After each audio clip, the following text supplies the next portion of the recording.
Welcome viewers. This is a course on Western philosophy. The title of the course is Aspects of Western Philosophy, and this is the first module and the first lecture.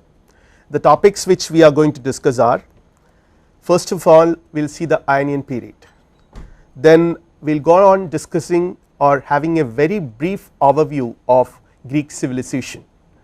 This is very essential to understand the nature, the general features and characteristic features of Greek philosophy. Then we will have the social, political and cultural aspects that determined the nature of Greek civilization and Greek philosophy. Then we will see further the rise of Athens, because Athens is very important, because it is most of the philosophical thought that has originated in early Greek world has originated in Athens, one of the city states. Again we will wind up our discussions with the general characteristic features of Ionian philosophy, and we will also have a brief look into the specific philosophical views of some thinkers, not all of them. This is not an exhaustive account of Ionian or pre-Socratic philosophy, but a very brief overview of some selected thinkers like Thales, Anaximander, Anaximenes, Pythagoras, Heraclitus, Parmenides and also the atomist. And this will be followed with a kind of summary of the pre-Socratic philosophy. That is what we are planning to cover in this lecture. So we will start with an introduction to the Ionian period in Greek philosophy, which is a very important period in the entire history of Western philosophy, and this is a period which we refer to the period between 600 and 400 BC by Ionian period. And during this period the Greek world witnessed geographically or dialectically distinguishable moments, very crucial period in the history of Greece, in the history of human thought and in the history of Western philosophy. And that is why it is an extremely decisive period in the history of human civilization as well. Thinkers who were profoundly innovatory and experimental, whom we now refer to as the first philosophers, the first philosopher of Western philosophy, Western history. Before we proceed further, let us have a very brief look at the map of Greece. So we can see the city states here, we can see here Crete, Athens, Thebes, here is Olympia, and these are all what we refer to as the Greek world. Here we will see the Aegean Sea, and what is so important to note is the emergence of city states, because we can find that the entire Greek civilization is concentrated on these city states, or the emergence of philosophy is also associated with the emergence of various city states in the Greek world. So there are different cultures. So that is one thing which is very important to be noted, that when we call Greek philosophy, we are talking about the philosophical thinking, the thoughts that have originated in various Greek cities, and Greece as such did not exhibit a very homogeneous culture of civilization as such. There are different cultures that existed in different city states. The environments and socio-political structures were also different in these different city states. So these differences also contributed to the richness and the diversity of Greek philosophy as we understand it today. So before we look into the details of Greek philosophy, let us have a very brief overview of Greek civilization, and this is particularly accounted by Bertrand Russell in his A History of Western Philosophy. So this account relies on Bertrand Russell's account in his book History of Western Philosophy. This is what Russell says at the very outset: in all history nothing is so surprising or so difficult to account for as the sudden rise of civilization in Greece. So there are a lot of issues connected, there are a lot of arguments, lot of viewpoints about the emergence of Greek civilization. I am not entering into those details here. I will straight away come to the point. From around 2500 BC to 1400 BC, the Minoan culture existed in the island of Crete, and it spread about 1600 BC to the mainland of Greece. This is a beginning, we can understand this as the beginning, and the Mayan culture was dominated in commerce and was artistically advanced. Again about 900 BC, the Mycenaeans who spoke Greek conquered them, and when you come to Greek civilization again, the Greeks came to Greece in 3 successive ways. This is according to Bertrand Russell. First the Ionians, then came the Achaeans, and finally the Dorians, and these are not, there are a lot of conflicts involved in this successive arrival of Greeks. The Ionians adopted the Cretan civilization, the Achaeans defeated them, but their civilization was destroyed by the Dorians. So it is a story of conflict as well. Again Dorians retained the original Indo-European religion of their ancestors. So when we talk about Greek civilization, the first thing that comes to our mind probably is the wonderful religion these people, the mythology, the Greek mythology these people have developed, which is depicted and narrated in the works of Homer, Iliad and Odyssey. So Dorians have retained the original Indo-European religion of their ancestors, and that was spread all over Greece during this period. The religion of classical Greeks was blend of Dorian and the Mycenaean religion. Both during the later part of the Mycenaean age and after its end, some of the invaders settled down and became agriculturists, while some pushed on first into the islands of the Asia Minor, then into Sicily and southern Italy, where they founded cities that lived by maritime commerce. Again in these maritime cities, the Greeks first made qualitatively new contributions to civilization. So here onwards we have to be a little more attentive, that real contributions to human civilization starts with the settling down of Greek people. The supremacy of Athens came a little later and was associated with naval power. I will explain it little more detail while we proceed, and now we will listen to the social and political aspects that have shaped Greek civilization or Greek culture and philosophical outlook. So here when we talk about the ancient Greek politics, there are 3 major approaches, or rather 3 major trends that was prevalent. First of all, there is the tyrannical period, the tyranny, then comes the aristocracy, and then comes democracy. So all these 3 existed at the same period in different cities, and we can see that there is a kind of a conflict between the supporters of aristocracy and the supporters of democracy. Later which we will find this has culminated in the death of Socrates as well. We will discuss all these issues in the subsequent lectures, and here one interesting aspect is that when we talk about Greek democracy, it is a unique conception of democracy, not in the sense we understand the term democracy today in the modern world. So but still it was a government by all the citizens, but they have a conception of citizen which was unique. It was not an all inclusive notion, that it never included every human being in the society. They of course they left out women and slaves, they were not included into the category of citizen in the Greek democratic culture. So this is a portrait of Homer, and when we refer to cultural aspects, of course Homer is one person which comes to our mind so frequently and so suddenly, and here we have to refer to the art of writing, and this was the Greeks have got this from the Phoenicians. Greeks modified it, and this accelerated the rise of their civilization. That is another interesting thing about Greek civilization and also about European civilization in general, that they have got a lot from others, from other civilizations, from the Asians, but they have made it, they have appropriated it, they have further developed it. Similarly, the art of writing was also sort of developed further, and this has resulted in the dramatic rise of Greek civilization.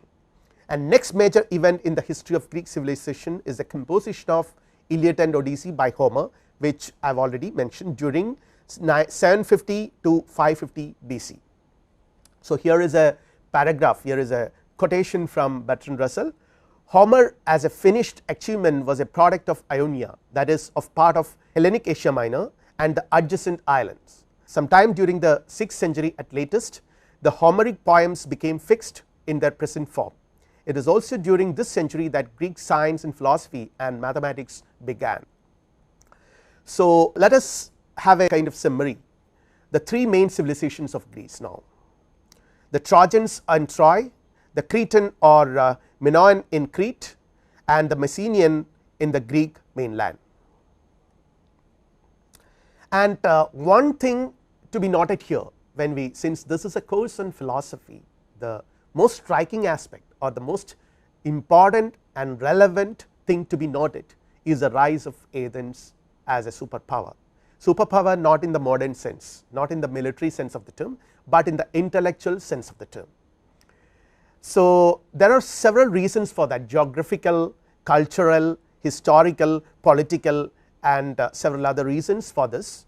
The first one is that it is located in the east, was a gateway to Asia Minor. So, since it performed as a gateway, a lot of exchanges went on, lot of interaction with other cultures, other civilizations happened. This has contributed to the richness and diversity of Athenian people. Had a very good port, that is another reason, because since it had a very good port, commerce took place in a major way. Had a great maritime fleet, and again during 490 to 470 BC, together with Sparta, Athens fought with the Persians and under Darius and Xerxes. So, this is another very important aspect, political aspect, because there is a fight, there is a conflict, there is a war with Persians who were Asians. So, Asia and Europe started fighting with each other during this period, and in this war Athens was supported by Sparta as well. Sparta provided the army and Athens the navy, and Europeans fought against the Asians and finally defeated them. After the war, now suddenly that is a reality they had to face. After the war, what happened? Sparta demobilized its troops and suffered economic turmoil, because the troops were sent back home, demobilized, and what will these people do? But for Athens turned its navy, because Athens contributed to naval power. So, it could immediately transform, turn its navy into a merchant fleet, which has further contributed to the development of commerce, economic, vibrant economic activities. People in Athens interacted with people across the world, different cultures, different civilizations, and again trading necessitated the growth of mathematics. So, gradually this process, this vibrant economic process has also fostered the growth of sciences, various sciences. First of all, mathematics, because trading necessitated the growth of mathematics. Also contact with India, where mathematics and philosophy were dominant. They had trading relations with India since ages. The Greeks and the Romans had trading relationship with India. During that period, India was a great civilization where mathematics was developed, astronomy was developed, and also philosophy was dominant. So, naturally the Greeks were also, they also came into contact with these intellectual developments in other civilizations and other cultures. Astronomy became necessary for the navigators, because because they had to sort of go to the sea, go to the ocean, and to find their directions they need to master in astronomy, and this they could do because of their contact with the Egyptians and the Babylonian civilization, where astronomy was developed. And economic prosperity, the next step, economic prosperity naturally brought leisure and security, which are essential for speculative philosophical thinking. So, naturally there are a lot of leisure time available for the rich people in Athens to think about, to contemplate about the first realities, to highly metaphysical questions, raise the first metaphysical, most innovatory questions of human reality. Now, we will see a brief summary of this development, what we have discussed now. So, the early and later Greek civilization, the early period is 2 1200 BC, where the fall of Mycenaean civilization is what we refer to as the early period. Then comes 800 BC, which is called the later civilization, where the emergence of city states took place. In between you have the dark ages. We do not know much about this period, what has happened in this period, or the intellectual and other kinds of developments that have taken place during this period is not really known to us, and also no significant influence of early on later. Because of this dark ages which comes in between, there is no significant influence of the early on the later. And when we talk about emergence of cities, city states, I have already mentioned it. Greece was divided into a large number of small independent states, each consisting of a city with some agricultural territory surrounding it. So this is what gives you a picture of Greek city states. And finally we have the greatest philosopher of Greek civilization, arguably the greatest philosopher of Greek civilization, Socrates, 399 BC. And we are particularly concerned about the pre-Socratic thinkers here. This is the pre-Socratic thinkers with whom we are dealing with in this lecture: Ionians, Pythagoreans, Eleatic philosophers, and the Sophists. Sophists of course we will not be discussing in this lecture. So this is again a brief overview of philosophy. You have Ionianic, Pythagorean, Eleatic, and the Sophistic, and here Ionian thinkers have developed. They were good in physics in the not in the typical scientific sense of the term. We identify it as the development of physics here because these philosophers were naturalists. They were concerned about the natural world which is sensible. When we come to Pythagoreans, Pythagoras was reputed for his developing a philosophy based on mathematic numbers and also a religion. So ethics was given utmost importance in Pythagoras philosophy. So ethics. Then when it comes to Eleatic, we will find the dialectic development. So physics, ethics, and dialectic. And when you come to the Sophist, which is almost the Socratic period, we will find a decline of all these sciences. So there you can find that there is a real need for an emergence of philosophy in a new fashion, which we will see in the subsequent lectures. Now when we talk about, I will have a very brief overview of this. When we talk about the early Ionians, we refer to Thales, Anaximander, and Anaximenes. The first, Aristotle actually calls them the first physiologists or students of nature. The reason will be explained later. The problem of the origin and loss of the physical universe, this was a major concern of these early Ionians, the origin and loss of the physical universe. The fundamental substance, we will explain it slightly later. The world is originated from a primitive substance, that is the primary assumption. There is a substance out of which everything in this universe, the diversity, the diverse objects, everything in this universe has come out of. That is the primary assumptions of this early Ionian philosophy. And when we come to the later period, later Ionians are again very profound thinkers like Heraclitus, Empedocles, Anaxagoras, and the like. And the problem of the origin and nature of the universe still persists. Even for them, that is very important. Though they have advanced the thinking, the line of thinking, the approaches of the early Ionians further into different domains, still the problem of the fundamental substance persists in their philosophy as well. Distinguish the primitive world forming force from the primitive matter of which the world was made. That is another advancement in their thought. Force is distinct from matter. There is a distinction they make between force and matter, which is very important from the scientific perspective as well as a philosophical perspective. We will see the other Ionians now.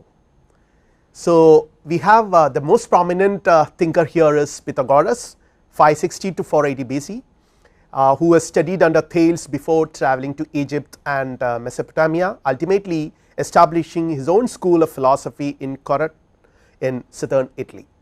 So, one of the very important thinkers in human intellectual history, Pythagoras, and every school children, every student, every 5th standard student would be able to tell us who Pythagoras is, the famous Pythagoras theorem. But of course, Pythagoras was not just a mathematician, he was a philosopher and also he has developed a unique religion. I am not going to the details of that here. The Eleatic school again of Xenophanes and Parmenides and Zeno. We will be discussing Parmenides a little bit in detail here in this lecture. Again the atomist like Leucippus and Democritus, these are the other Ionians. Now, before we examine some of the important thinkers, as I have mentioned earlier, I will be focusing only the contributions of some of these people, not every one of them, but before that we will have a very brief general characteristic features, an understanding of the general characteristic features of these Ionian philosophers. This is by Bertrand Russell. The Milesian school is important not for what it achieved, but for what it attempted, not for what it achieved, but for what it attempted. So, this is Bertrand Russell's comment about these people, these original thinkers, and let us see what Zeller has to say about it. Pre-Socratic philosophy arose from the inclination of natural science to enquire about the essence and of the natural phenomena. This is one of the fundamental features of philosophical enquiry. One brand of philosophers, at least the traditional ancient philosophers, they were always interested in the concept of essence. Look out for the essence, because the world which we live is chaotic, the world which we live has tremendous diversity, different objects, lot of different qualities, different objects, but underlying all these differences, underlying all these diversities, there is something which is essential.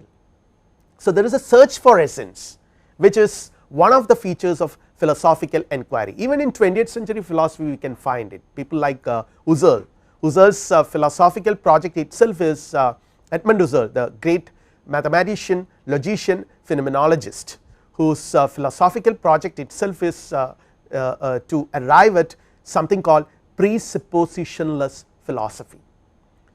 Phenomenology itself is a kind of an attempt to see essences, the things in themselves. So, we can see that this is one of the most important philosophical exercises, attempts by thinkers to see the essence of natural phenomena here, and we can characterize it as a philosophy of nature. So, that is another way to see this, the important contributions of this early Greek philosophers as a philosophy of nature. Locate the essence of all things in a corporate substratum, that is another attempt, because see, one thing which differentiates these thinkers from people like, as I have already mentioned, Husserl or any other contemporary or 20th century philosopher, is that though all of them are interested to locate essences, these pre-Socratic thinkers or these Ionians, they were not just interested in essences, but they were also under the impression that this essence itself would be something material in nature. So, in one sense they were materialistic, they were scientific, they were reductionist. All these are attributes that can be given to these original early thinkers. Again, everything in the universe was made from a material substance. So, that is a contention. So, that is something very important, because there is an attempt to explain everything, all phenomena by natural causes, which is a scientific approach to things, which is not mythological, which is not religious, which is not theological, which is not based on faith, but based on reason. This is something which the birth of rational endeavors begin. Here, as I mentioned, it is not a mythical account. The question here is the question of essence and the question of the basic substance. What is the basal substance out of which everything is come out? And here, normally for such questions, there could be religious explanations, theological explanations, but here there is an attempt to answer in terms of sense perception, what our experience, sense experience tells us. So that is why it is scientific, and these philosophers have different substances. They have identified, different philosophers have identified different substances, different material substances as a primary object, the primary essential substance, fundamental substance out of which everything is come out. For one philosopher Thales it is water, another it is air, another one it is fire, another one it is undifferentiated mass. Whatever it is, in spite of all these such differences, they all focus on something which is material. It is the cause, the material cause of everything. So the notion of cause effect relationship, which is so central to scientific endeavors.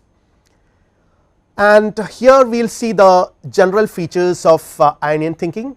First of all, here there is something called the birth of philosophy as a rational endeavor. As I mentioned, we can see the birth of philosophy as a rational endeavor at this point, because as I already mentioned, there is a lookout for reasons, rational explanation for everything. Again, it is a birth of science as well, because identifying the cause, the material cause of something, which is a scientific approach, the nature of the basal structure of things, that is again another very important aspect. Then again the question, a philosophical question as being introduced, one of the most important philosophical questions in the history of philosophy, the question of appearance and reality. The philosophers are hesitant to believe what is directly given to sense organs. What appears is not real.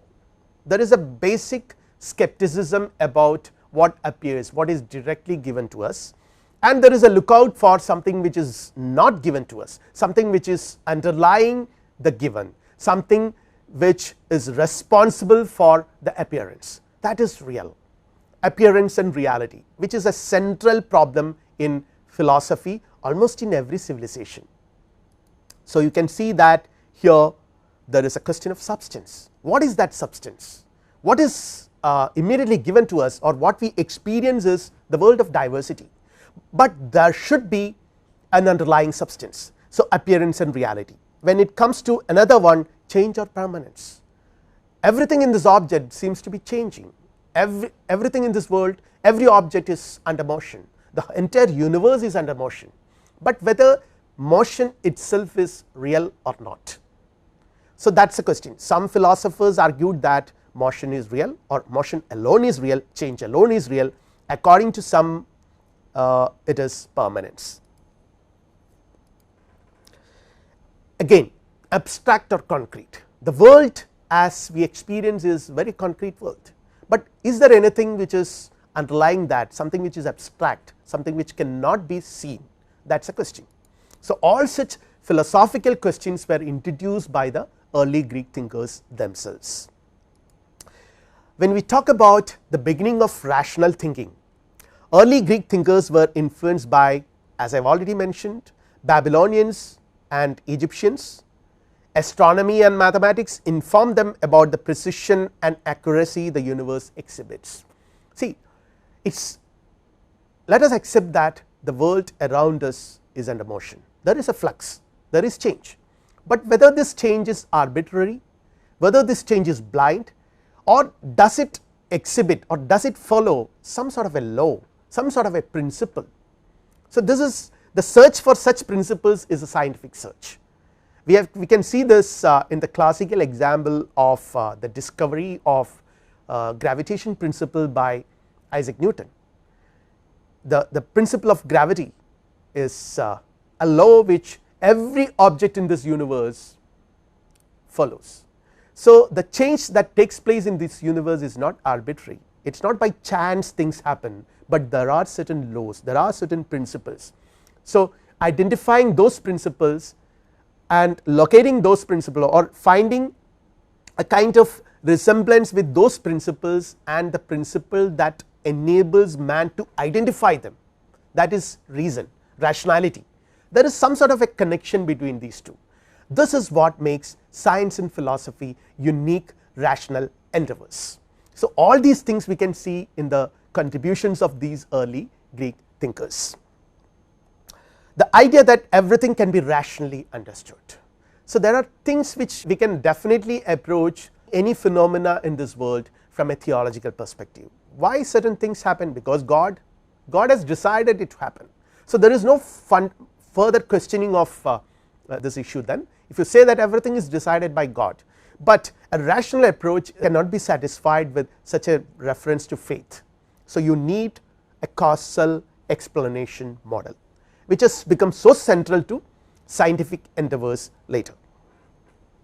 The essence of things can be grasped, something which human beings are capable of understanding with the help of certain faculties in our mind, that is the rational ability.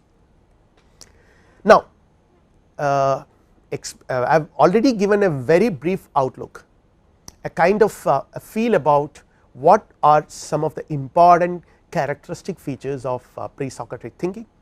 Now, let us see some of the very important thinkers.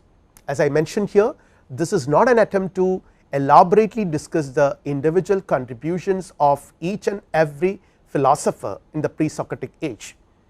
See, one thing we have to keep in mind is that there is no direct accounts of these pre-Socratic thinkers. They have not written anything. Till Socrates, no one has written anything. We have information about their philosophies by secondary sources, primarily by several other writers.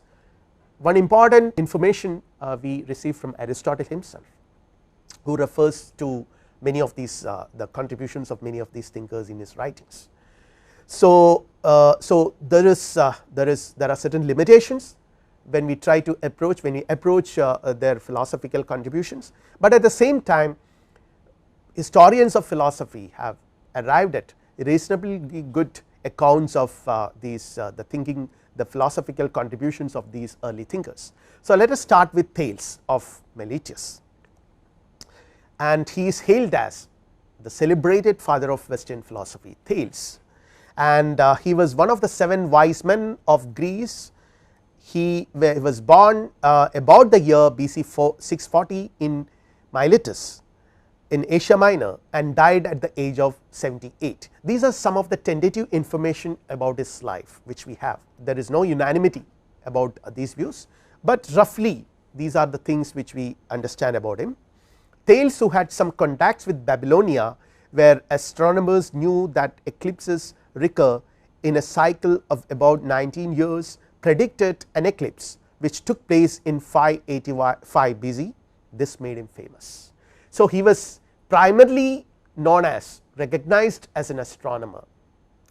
Then later on his philosophical thinking also developed. So, he was, as I mentioned earlier, he was hailed as one of the 7 wise men of ancient Greece, and he learnt from Egypt the science of geometry as well.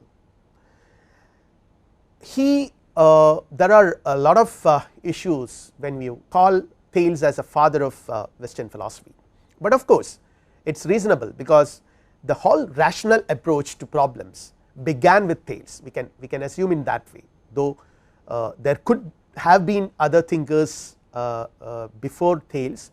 At least Thales is the first major name that occurs, referred by many later philosophers including Aristotle. So, rational approach raised the question of primitive causes of things and avoided providing explanation in a mythical language.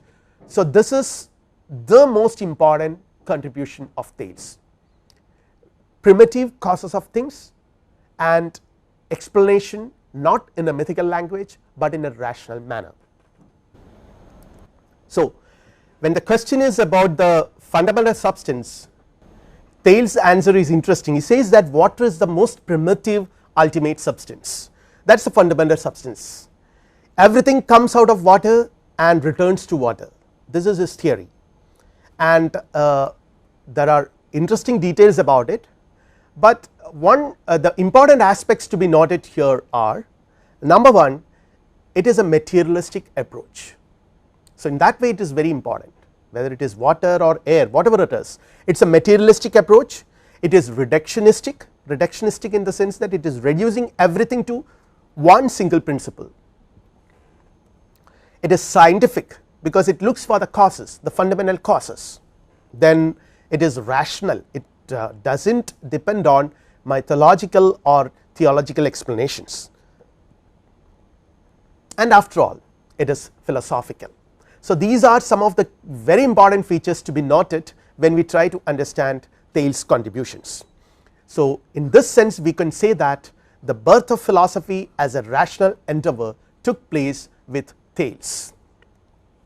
Now, the next important philosopher whom we are going to discuss is Anaximander, who again agreed a lot with his predecessor Thales, but the fundamental substance for him is not one of the material substances like water, but it must be an eternal, infinite, imperishable substance.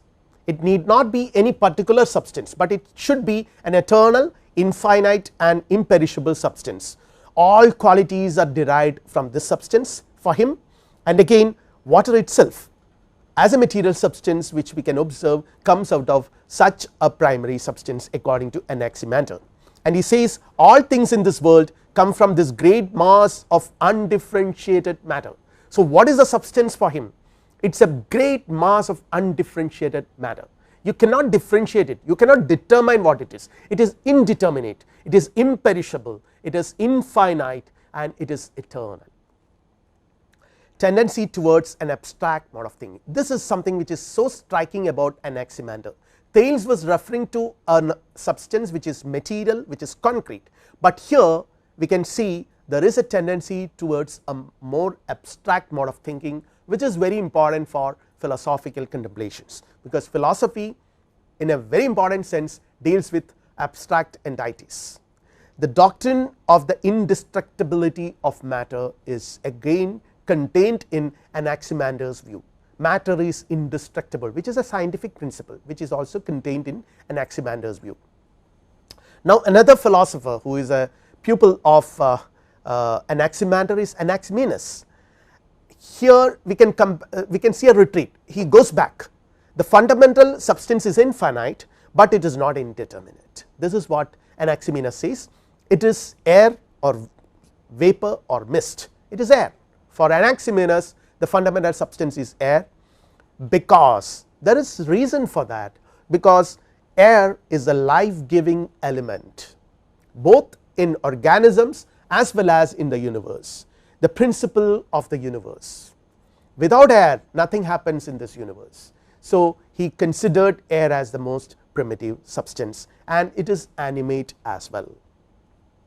It extends infinitely through space, something which extends infinitely in the infinite space is nothing but air. So, air must be the fundamental substance. And now we come to one of the most important and interesting thinkers of entire human history, Pythagoras. I have already gave a very brief introduction about him, where the focus is on abstract form and relations. The concrete entities like air or water cannot be the realities, but this entire universe which is perceived, which is sensed through our sense organs cannot be ultimate reality. Then what is it? Pythagoras found that everything in this world can be explained in terms of numbers, abstract numbers. Everything concrete in this world can be explained, explicated and described in terms of abstract numbers. So, numbers are more fundamental and real than concrete objects and entities in this world. The measure, order, proportion and uniform recurrence in this world, in this universe can be expressed in numbers, and numbers are the only true realities. And this conception, this preoccupation with numbers has ultimately fostered the study of astronomy and various other disciplines associated with that. So, now we come to another important thinker, Heraclitus. So, this is one important thing, one interesting feature about Greek philosophy. Every generation you will find an innovative thinker, an original thinker who comes up with something very substantially different from his predecessor. So, this is something which we can understand as a tradition of critical discourse. A tradition of critical discourse is where there is a continuity from Thales to Anaximander, there is a continuity, but at the same time Anaximander does not repeat what Thales has said. It is not just repeating what his predecessor has said, it is contributing substantially by critically evaluating the contributions of your predecessors.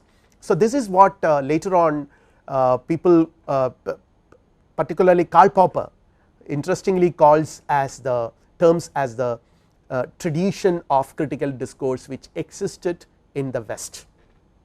Each generation adds new things. So, Heraclitus, another very important thinker, we will find a question, a different question. Though he retains some of the important original issues, he now raises a different question, whether change or permanence is real, because we see things changing in this world, but whether change or permanence is real, because you on the one hand there is a contention that everything comes out of a primary substance. So, everything in this world is nothing but transformations of this primary substance. So, primary substance as such is the only real. Then what about changes? So, this is the question, and change constitutes the very life of the universe. This is his contention. He says that it is change, not permanence. Whatever permanence we observe is an illusion. It is change alone is real, permanence is an illusion. And he says that one cannot step into the same river twice, the famous Heraclitean statement, which in India we could see the Buddhists also have stated something very similar to this.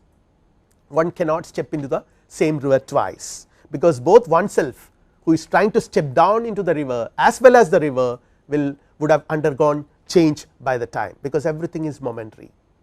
The entire universe is in the state of ceaseless change, ceaseless flux, and reality is an endless process of becoming. There is no being as such which is static, which is stagnant, but everything is in an endless process of becoming, process, change. Fire is the vital principle in the organism and the essence of the soul. Now he comes back, he returns to the question of the original substance which his predecessors have raised, and he comes up with an answer. Fire is the most primary fundamental substance, and it is the vital principle of the organism and also the universe. Fire is the symbol of the ceaseless activity for him. And one thing which is very interesting about Heraclitus is that, as I have already mentioned, he adds substantially new things, new innovatory ideas to his the thoughts of his predecessors. Everything is changed into its opposite. So, this is the dialectic aspect is introduced, everything changes to its opposite. This is something which we will find in modern Western philosophy as well. No thing has permanent qualities, every object is a union of opposite qualities, otherwise the world would have stagnated. This is a very interesting, very innovatory assumption, that there is change in this universe. The change is possible because every object is a union of opposite contradictory qualities, otherwise the world would have stagnated and died off, but the world is vibrant. That is because there is every object in this world is a union of opposite qualities. Everything is both is and is not. Harmony is the result of the union of opposites. He says that harmony, whatever harmony the universe exhibits, is nothing but a result of union of opposites. The change is not arbitrary, but is a law governed, it is a rational process. This is another very significant contribution by Heraclitus. The change which we perceive, which we experience, is not a blind arbitrary change. The universe is not ruled by chance, but it is law governed. I have already mentioned it earlier. There is a conception of law governed activity, and what is this process? It must be a law governed process, it must be a rational process. Human mind is capable of finding out the law, reason enables us to do that.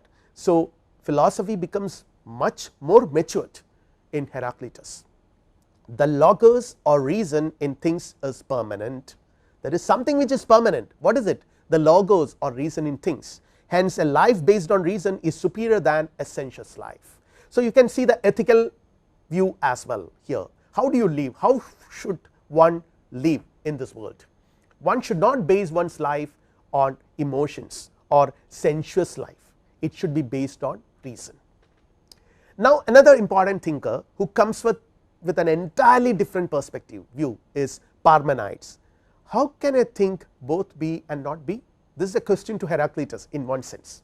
Heraclitus advocated change. Here Parmenides raises some very significant objections to this Heraclitean conception. How can a thing both be and not be?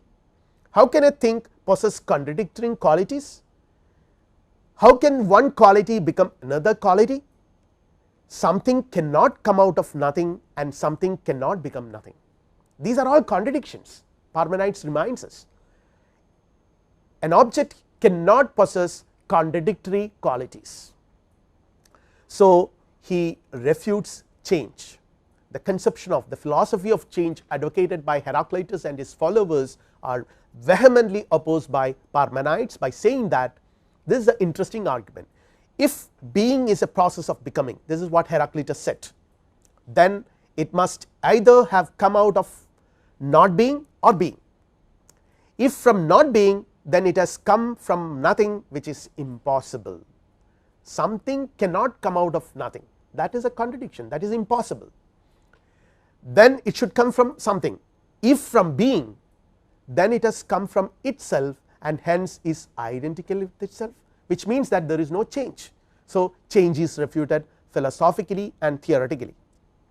From being only being can come out.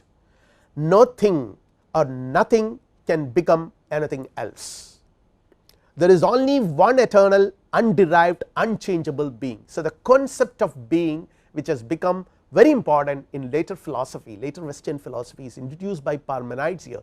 Later on we can find that in 20th century many philosophers, including some of the leading thinkers like Heidegger, Gadamer, all these people were tremendously influenced by Parmenides.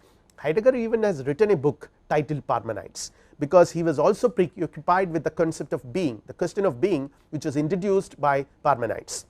It is immovable and is identical with thought. What cannot be thought cannot be, and what cannot be not being cannot be thought. This is the interesting statement by Parmenides. Now we come to another important group of thinkers, the atomists. The natural scientific views of the universe developed by Empedocles and Anaxagoras found their culmination in atomic theory. I am not going to explain here because of paucity of time the contributions of thinkers like Empedocles and Anaxagoras, but in a sense we can say that their thinking, their philosophical perspectives culminated in atomism, what is termed as atomism, atomic theory. Atomism is one of the most influential theories in Western intellectual history. Even today it is very interestingly significant. Conceived the universe as constituted of fundamental, changeless, eternal substances called atoms. Atoms are simple, indivisible, impenetrable spatial entities. So they are in that sense simple, they cannot be separated into two entities. They differ from each other only in form, weight and signs, and are separated from one another by empty space. In atomism also we will find the materialistic reductionism of their predecessors. So they would, but the question here is, how do you account for motion? Because we change, we find or we experience change, we experience motion. Here the atomists say that motion is inherent in atoms, they do not come from outside. So there is no external agency required for the atoms to move, it is inherent, hence no need for an external mythical entity in order to explain change, and absolute change is impossible as atoms do not change. So that is another thing, though the universe exhibits motion, there is motion, there is change in the universe, there is no absolute change, because atoms themselves, the primary constituent of the universe, will not change. Things in the world are in motion and plurality is real. These are some of the contentions of the atomist. Atom has extension and is physically indivisible, they are compact physical units, they are not mathematical entities, they are not metaphysical entities, they are physical units and they are qualitatively alike, but as I mentioned earlier they differ from each other in terms of size, weight and so on so that. Atoms and the world, they say that they are the building stones of reality. Everything in this world, every object in this world is made up of atoms. Everything in this world is a combination of atoms and spaces. Motion is inherent, as I have already mentioned, in atoms, and they are always in motion. Everything is explained in terms of atoms, their motions and their combination. So you can see that the scientific attempt to explain the world is substantiated by the atomist with a theory of atomism, which is very interesting. Now we will wind up this lecture on pre-Socratic philosophy, very important phase in the history of Western philosophy, with a brief summary. The general features once again of pre-Socratic philosophy: with Socrates, dialectical and ethical enquiries began and physical enquiries were discontinued. This is what Aristotle says. It is Socrates who has introduced a new era in philosophy. The whole of pre-Socratic philosophy, according to Zeller, is in its aim and content a philosophy of nature. These thinkers, the pre-Socratic thinkers whom we have already examined, confined this enquiry to the problem of the origin and laws of the physical universe, and they was physical in nature, focus was on the material world and looked for the first constituent of things. These are the things which we have already examined, and Aristotle, as I already mentioned earlier, called them the first physiologists or students of nature. And now we have seen that there are older early Ionians and later Ionians. The three oldest schools of Ionian, Pythagorean and Eleatic schools, though differ significantly in their approach, do agree with each other a lot, because some of the fundamental questions are the same, though each generation added new dimensions to the philosophical approach. They are much alike in scientific character. Again, there is an attempt to explain everything with the help of rational principles, I have already mentioned. Attempt to provide a unified view of the universe, this is again a scientific philosophical approach. Fascination for abstract thinking, we could see that from Anaximander onwards it begins, and then reluctance in accepting a commonsensical outlook, which is so characteristic of philosophical inquiry. Philosophy in one sense is a denial of common sense. So in that sense we can see that the introduction of this approach in this early Greek period, suspecting the sensible world, so that introducing the problem of appearance and reality, which is so central to philosophical inquiry. So these are in nutshell, this is what has happened.